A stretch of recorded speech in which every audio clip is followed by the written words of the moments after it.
Welcome to Samba Samba. Enjoy the video. You begin by picking a source image and immediately making a backup so you can revert. Next, decide the target dimensions and why. Smaller pixel counts remove detail and reduce file size.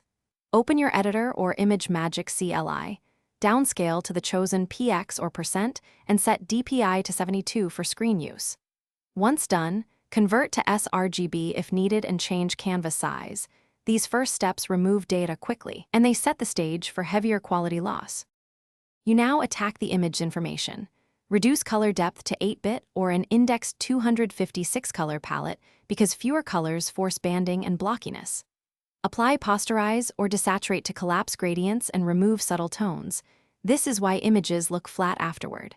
Then export as a lossy format like JPEG or WEB and set quality very low, around 10 to 30%, so compression artifacts appear. Make sure to preview at target size, because heavy recompression is the main. You finish by adding noise or a small Gaussian blur to break remaining fine detail and give a rough texture. Noise also hides compression patterns. If you have many images, automate the exact steps in a batch script so results stay consistent. Save incremental versions and export final files. If the output becomes unusable or too soft, reduce the compression level or bump resolution up a little. This single troubleshooting tip often restores legibility without losing the low-quality look you intended. Thanks for watching. Consider subscribing if we helped you.